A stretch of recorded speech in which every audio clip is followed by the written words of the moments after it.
Salut à tous des PSG. On se retrouve pour ce petit débriefing des demi-finales de la Coupe de France qui opposait le Paris Saint-Germain face à Montpellier. Donc Paris s'est passé à Montpellier pour ces demi-finales. Avant de commencer le débriefing, pour ceux qui sont nouveaux sur la chaîne ou qui veulent le savoir, ce n'est pas mon lecteur habituel, voilà. Donc je ferai ce débriefing là. Le prochain se fera aussi dans un lecteur inhabituel, mais pour la dernière journée, on reviendra, je vous le confirme, au lecteur normal. Voilà. Alors, parlons de ce match. Donc Paris s'est passé à Montpellier pour cette demi-finale de la Coupe de France. Que ça a été long et dur. Long et dur. Parce que d'un côté, ce que je me dis, je préfère me qualifier largement, c'est-à-dire facilement avec quelques buts, genre, allez, 4-0, 5-0, plus de se qualifier, mais avec de la difficulté. Hein? Ça aurait été mieux, mais bon. Ça a été très difficile. Mais bon. Faisons le début de ce match. Alors, ce début de match, voilà, c'est normal, hein, un début de match à plus de temps pour Paris que pour Montpellier, mais on a un bon début de match. Et à la 10e minute de jeu, on a une passe décisive, magnifique de Idrissa Gueye. Et là, nous allons le fermer sous la barre. Ça fera un but et ça fera 1-0 pour le Paris Saint-Germain. But de Kylian Mbappé à la 10e minute de jeu. Magnifique, ce but magnifique, tu vois. Passe décisive de Gueye.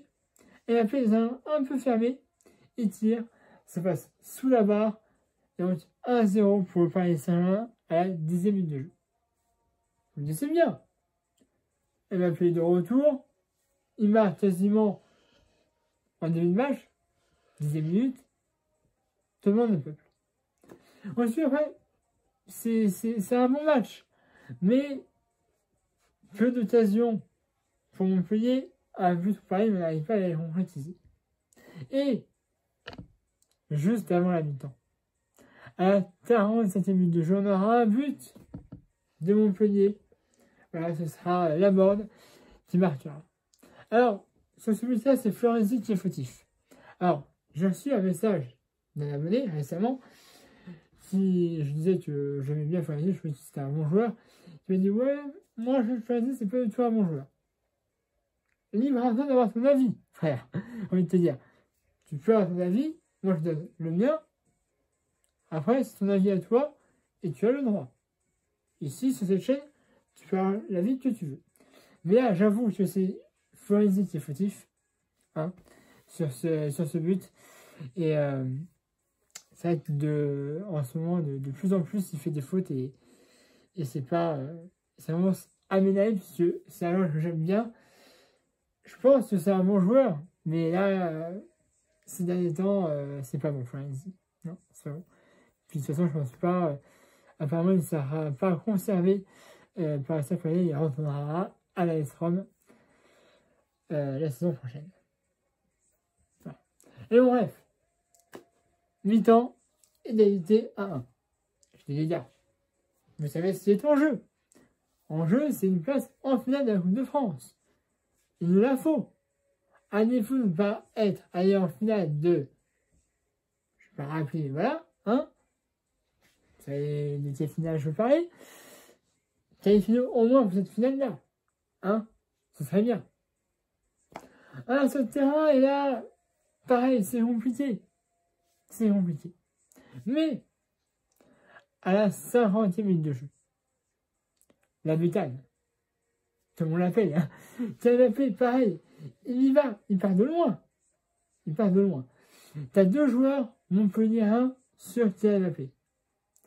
Et là, Mbappé, si tu veux, normalement, sa vitesse, sa force. Là, il prend un peu de vitesse, mais il ralentit. Il ralentit, ce qui permet, en fait, de jouer. De jouer tout simplement. Avec la défense montpelliéraine, il y va. Petit placement de jambes, il frappe Et ça fera 2-1 pour le Paris Saint-Germain, doublé de Kylian Mbappé à la 50e minute de jeu. Mais Mbappé, je t'aime. Et Mbappé, je t'aime.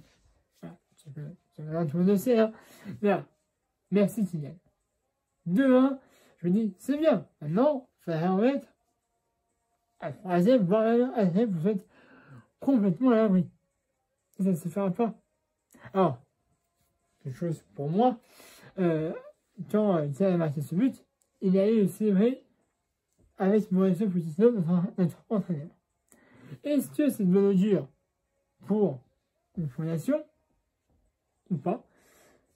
Je sais pas. Mais cette célébration avec l'entraîneur peut peut-être qu'il a essayé de nous envoyer un message pour qu'il allait prolonger. Après, je sais pas. J'espère qu'il a prolongé. Moi, j'adore Mbappé, tu le sais. Hein. Donc voilà. Est-ce que c'est un message ou pas? Tout le monde appellera ça comme il fait. Et alors, si tu veux, je me dis à ce moment-là, il faut marquer plus pour se qualifier. Mais 93e minute de jeu, et ce sera de l'or qui va égaliser. 2-2. 83e minute de jeu, tu sais, vous avez foutu. En venant, la pluie était sortie. Neymar, c'était en vrai qui se prend un carton jaune d'entrée de jeu. Donc, chaud, hein. Et bon, bah, de l'or qui égalise à 93e minute de jeu. Et donc, 2-2. Là, je dis non, non. Et elle n'arrivera pas à prendre l'avantage. Bah, si ça arrive, tu vois, à la fin, on arrive à une égalité en fin de match de couple. Vous le savez, hein? Non? Ah non, ah non. Vous savez, je sais ce que vous dites. Vous dites prolongation. Non, non. Tir au but! Je déteste ces tirs au but, mon gars, putain. C'est tellement stressant. Mais une prolongation, c'est stressant aussi, parce que les gens sont un peu plus fatigués. Mais tir au but, c'est 50-50. Hein? Mais bon, heureusement, on remportera ce tir au but 6 buts à 5. Et donc, Paris se qualifie pour la finale de la Coupe de France. On avait gagné l'année dernière, je le rappelle, au tir au but, une fois de plus, contre Montpellier, contre Saint-Etienne. Excusez-moi, contre Saint-Etienne. Donc, c'est bien. C'est bien. On est qualifié. Alors, en retour de qualifié, je ne sais pas. Non, on le saura demain. Demain, il y a Monaco. Je ne sais plus la équipe de National 2. On saura demain qui on jouera la finale de la Coupe de France. Voilà.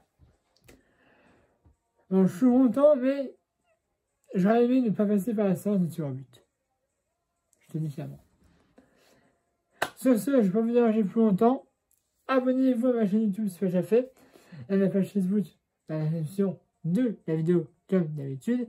Et n'oubliez pas aussi un pouce bleu. Vous avez aimé cette vidéo.